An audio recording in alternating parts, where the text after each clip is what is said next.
Hello good people, welcome back to yet another video. Inzwai again mbomira zvekuti hello good people. Panapa pa Saint TV ndofunga vanhu vazhinji muri kungoona kuti takuita tunenge tuma podcast nyana. Tunyana tuma podcast. So pa Saint TV tine ma shows akawanda tikuda kuti tinge tinowinza kwamuri. Ma shows ari educational, ari entertaining, ari informative. Munge muri munoziva zvikuitika, munodzidza, munge muri munonakirwa futi nemashows atinoita panapa. So today we are introducing another show. Show yatiri kuda kuita inonzi Youth Today. Yes, Youth Today. Tiri kuda kutaura nema-youth ekare, aiwa, tiri kuda kutaura nevechidiki vanhasi. Muziva kuti zvizvi zviri kuitika kunze uku tichinzwa from the horse's mouth. Zita rangu ndinonzi Uncle Saint, pano pa Saint TV. Chekutanga kana uri kutiona kekutanga, thank you very much. Thank you so much. So usaende video rino isati rapera because pano pachanakidza pano. Subscribe, turn on your notification bell kuitira kuti every time patino upload my videos you'll be notified. So nhasi ndiri kukurukura nemwanasikana ndiari kuvhura show yedu inoyi ye-Youth Today.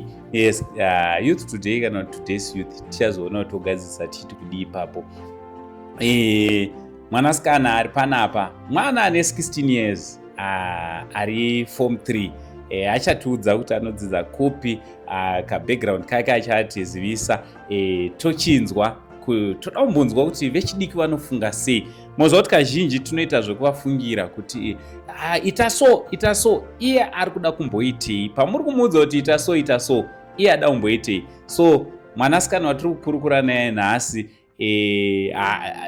zvaachataura panapa hazvirevi kuti ndo zvaanofunga iye kana kuti ndo zvaanoita iye, but achakuudzai zvaanonzwa mashamwari ake achiita achitaura. Achakuudzai zvavanodiscasa dzimwe dzenguva vari vega, inini newe zvidhara nezvichembere nezvimbuya tisipo. Handiti?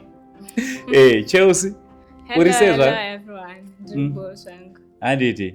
Chivamhoresa zvako. Hello everyone. I'm Chelsea achitiiudza. I'm 16 years old. Ndodza kumufakose too high. Tavhurawo program yedu inonzi Youth Today. Yes. Yeah, Chelsea, right, ndofunga muri kuzoona kuti otherwise kuri sei kumba? Kuri right. Handiti? Perfect. Chekutanga vada kutanga kuziva kuti anombonzi Chelsea, mwana wechidiki. Tokuti mwana here? Uchiri mwana? Yeah. Alright, rega tikuti mwana. Mwana wechidiki anogara kupi? Wataura kuti unodzidza kumufakosi. Tichingoti paka background kako. Okay, ndogara pa number 648 Gairezi, kona mukono na Gairezi Road, pa clinic hapo. Yeah, tisinogara tina Glory. Alright. Yeah. Ndiwe musikana wema TikTok na Glory. Yeah, tinenge tiri tese ipapo. Handiti? So nhasi program yatakudanira ka, it's a different one. Okay. We want to try and understand today's youth. We know very well kuti you guys, especially ama 2K, you have got a different way of thinking and doing things. Yeah. Sure. Sometimes we might force you to do things this way. I want you to do this, to take this direction. Yet you have got your own direction that you want to take. Yeah. So toda kuti umbotibatsira, especially today's parent as well, who is raising mwana wechidiki ane 16 years, teenager. Handiti? Pane zvimwe zvatinokuudzai senini ndiri kamudhara. I'm so happy because mwana wangu first born yangu akaenzana newe, handiti form 3. Okay. So pane zvimwe zvandionetsana nawo vasikana. Okay, for instance, tokwanisa kuti right vasikana, munhu wese kunogerwa, toda kumbotanga naye kugerwa. Munoti kudii nadzo nyaya idzodzo? Nyaya yekugerwa ita. Serious? Nyangoti haungazo disobey my parents ako, but mayouth Kune hamutode isusu nebvudzi mayouth, renyu. aiwa. Tichida kumborukawo mahairstyles ariko mazuva ano akasiyana-siyana, But tiri kutika pamwe mari inenge isipo. Why is it you don't want to understand us? Because sometimes ini ndiri kutoziva homwe yangu kuti ndogona chizotadza. Munogona imimi munongoti kungogadzirwa zvefree hand pamwe $3 chete. $3, But maybe inisembereki ndine ndistori ina. Aipapo manje. Why is it so difficult for you guys to understand? It's very difficult. Kana wajera ka lifestyle kako kekurukwa ozonzi kugerwa. Anenge ari ma1. Ko sazotonetsa kana unzwisisa. Mune muchitongoda kuti zviitwe. Zvitongoitwa zvatiri. Ko zvikatadza kuitwa, how do you feel? Wotozogerwa. Sei wendaivapo zuva rawakagerwa. But wakagerwa ko nekuda kwechikoro not nekuda kweparent handiti. Nekuda kwechikoro. Kwechikoro. Wakafila sei? Yeah, I felt bad because bvudzi rangu ndairida ndandajera kuruka and so on. Yes. Yeah. So unonzwa sei kumubereki? Une uchinzwa sei uchatorwa munhu kana ukanzi dai ari mubereki akugeresa? Kuzi vabereki vacho hatombozvinzwisisa. Mune muchida kunzwisiswa? Yeah. Chimbotiudza iwewe chose. Ndezvipi zvaunoti izvi vabereki havasi kutinzwisisa mudzimba umu? Dai matinzwisisawo. Iyoyo nyaya yemusoro. First. Nechii chimwe? Yeah. Tingachiko. Mafriends. Mune mafriends atinoona kuti awo mafriends aurotamba nawo akadhakwa. Iwewe unewo chitomada. Sei musichiramba muchingoda kutamba nevanhu ivavo? Kana wajerana nemunhu. Because mazuva ano kavanongotsvagawo munhu anekavhaibha anekachichi. Majairawo kalifestyle kenyu. Ivo vanenge vachitanzi tsvaga decent friend. Mazuva ano vari reko wana. Decent friend haiwanikwe zvekudaro. Yeah. Ma2K acho. Umwe nomwe anenge ane zvake zvaanenge achitofunga. Decent inotonetsa kuwana handiti? Yeah, kashoma. Zvorawo kuti ukada kutsvaga decent friend unogona kutamba wega. Manje hazviite manje. Yeah. But pamwe pacho tinenge tichitoona kuti uyu hake we are not saying you need to have a decent friend. But tiri kuti at least ari nani. Imi munoi muchitoda wachona anotoita zvekutoti anopisa wacho. Why? Yeah. Why muchida vanhu vanopisa kutamba nevanhu vakadaro? Mene ndingaexplain nchiti chii, but yeah, vanopisa ivavo ndo vatinenge tichitoda. Alright. Plus semunhu unenge wajaira kuzoti umusiye zvinonetsa futi uchienda unotsvaga imwe friend. Alright. Yeah. Alright. Zvichidaro tozosvika patime yekuti iwe ndokuziva zvangu handiti. I understand you. But kumateenager ikoko kuchikoro ndokunozotanga kutsvagawo komana futi. Yeah. Ndokwazvotangira. Ndokwazvinotangira. Zvinowanzotangira paage ipi mazuva? 15 yoko, 15, 16. Alright. And kuchikoro vanhu vari kutodanana kakumasikuzi? Vanenge vachitodanana. Pazvichizogumira papi? Manje vamwe wakaona kavanenge vachidanana so vanenge vatonewo pressure yekuti dai ndavana vangu. Alright. So hakuna here anotsurawo umwe kuti sikana ngatimboitai zvemabhuku zvawakomana tozoona leta. Kana friend yako ichitongoitawo izvozvo unenge wakutoti ndasarira. Peer pressure. So peer pressure iririwo kwamuri handiti? Iririwo. Anenge atori macompetition kati. Yeah. And iwewe maonero ako Chelsea zviri kuita vanhu vatinenge tichitamba nawo chikoro zvine a positive impact here kana kuti negative most of the time? Most of the time positive. Alright. Muri kuzoverenga nekupasa? Yeah. Ko vamwewo? Vamwewo Ma1. vamwe havasi vari kutozokanganwa zvechikoro vakutongofokasa nemaboyfriends avo. Alright.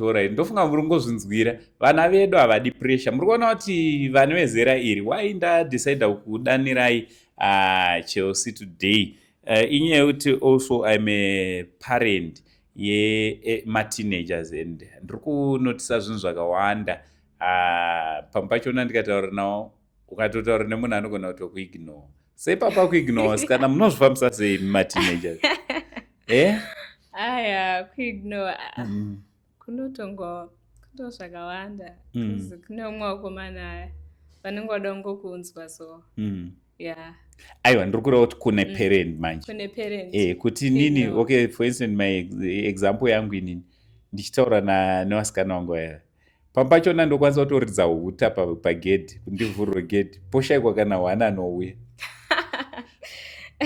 mune muchizvifambisa sei vanenge vasina kuzvinzwa here kana kuti amen chitotudzoyo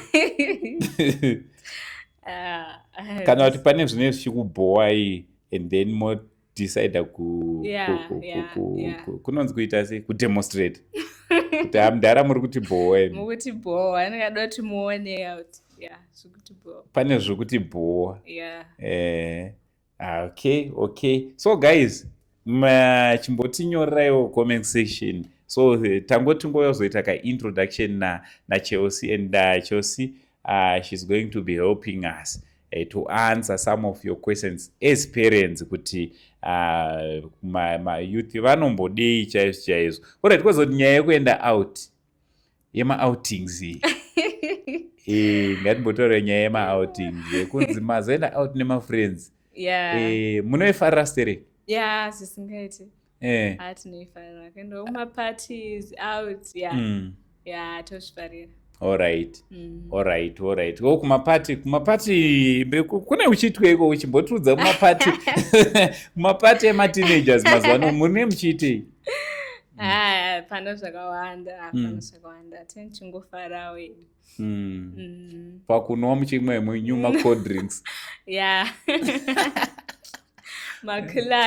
makulayo aditi zvichidaro but hamutyi here muri ikoko pose vakomana vane vachida kuexperience avo futi kuita tumaexperiment ipapo haufaniri kuzomwa rekuti unovhwa nongomwa mbichana rekuti bcause unozoitwa yese yese but admitting kuti vanhu vari kuumwa kunzo vanomwa vanhu vari kuumwa vana vechikoro ati guys sezvatataura kuti hatisi kutaura specifically about Chelsea anditi toda kuti titobatsirwa isusu pamuri kurega vana venyu vachienda kumapati kuti mateenagers vaenda kukapati kavo pane zvine zvakavigwa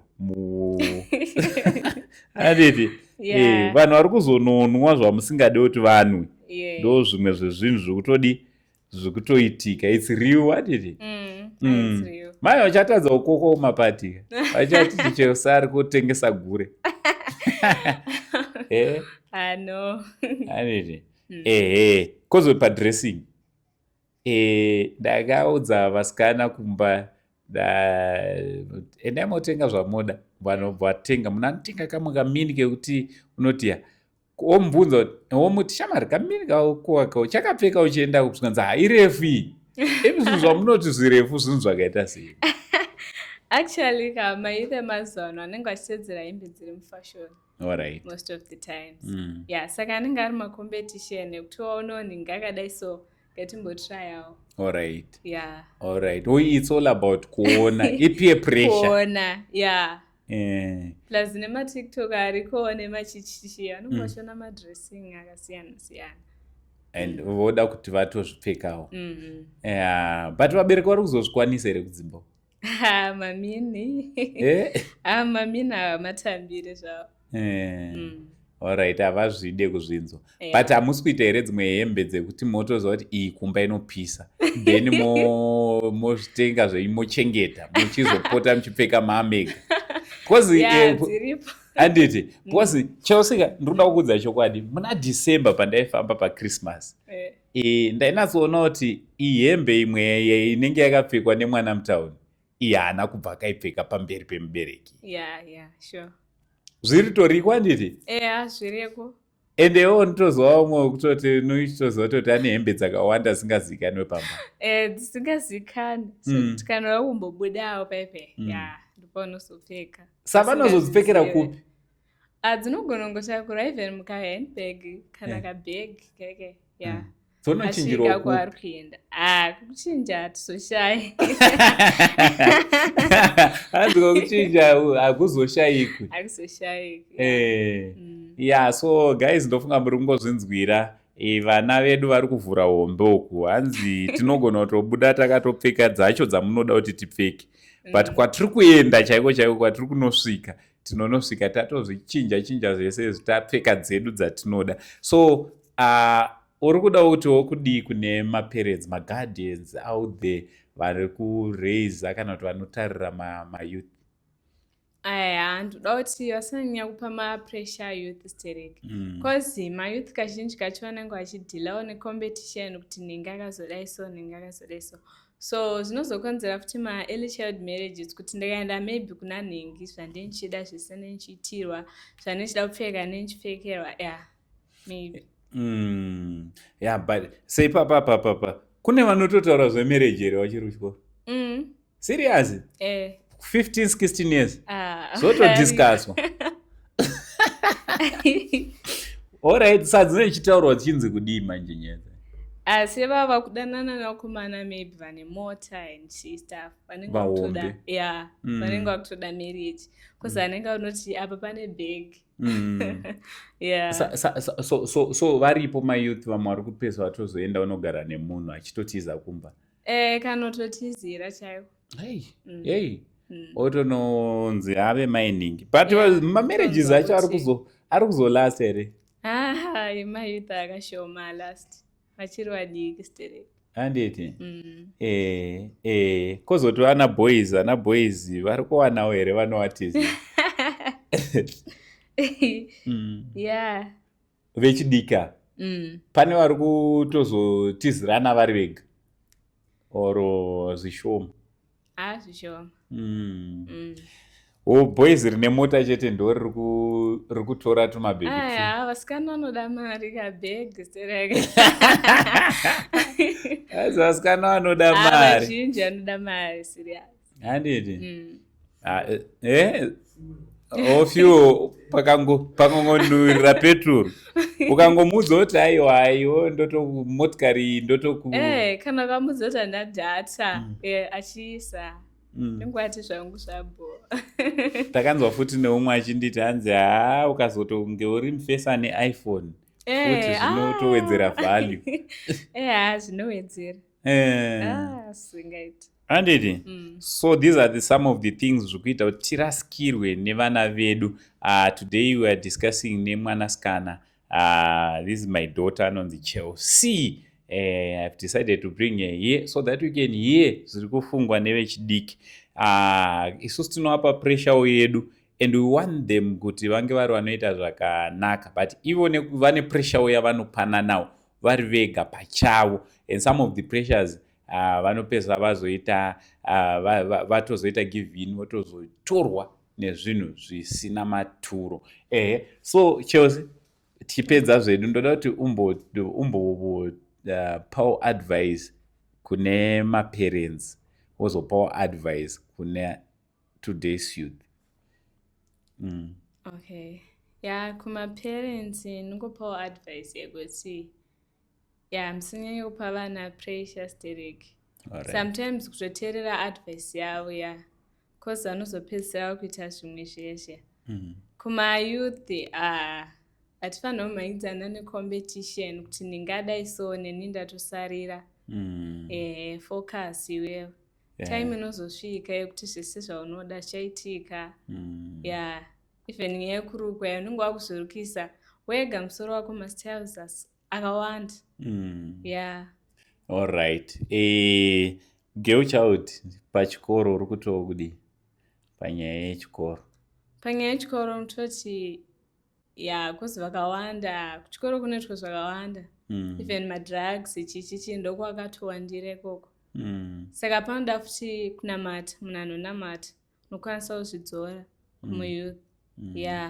kozozikanwa kwavando vari kumitiswa nenyaya yekukurumidza kuda zvinhu kukurumidza kuda zvinhu saka vanasikana kana uchiri kuchikoro chimboita zvechikoro iwewe even mwanakomana handiti itai zvechikoro, mapedza chikoro, you can live your life pasina ari kubvunzai zvaunga uchida zvachona, you can still get it and then life yako ichiri right. Nguva yekuroorwa, nguva yekudanana yakawandisa, mazvinzwa. Mapedza chikoro mune nguva yekudanana zvokuti nyange ukadaita 10 maboyfriends kana 10 magirlfriends hapana anobvunza. Kana wapedza ako chikoro wakuzvishandira une tunhu twako hapana anokubvunza. Unenge wakungoonanawo nezvinenge zvichiitika ikoko. So Chelsea, thank you so much nekuuya. Ndichakupa imwe another topic handiti next time todzoka tichikurukura. Imiwo makasununguka kunyorawo comment section mibvunzo yamunoda kubvunza vechidiki Chelsea anokupindurirai. This is our first video, so musanyanyo jaja sterei kuti zvinhu zvanga zvichiitika. Tichajaira zvedu handiti.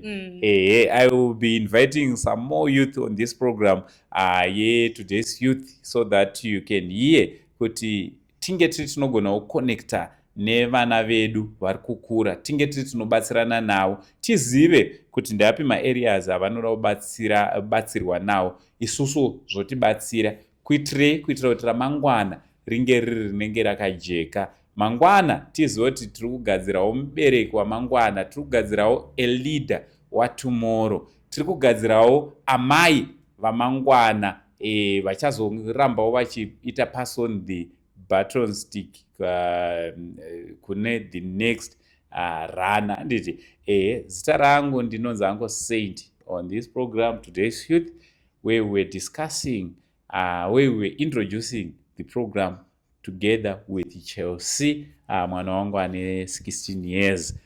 Chelsea, thank you very much. You're welcome. For now, it's much love and God bless you all.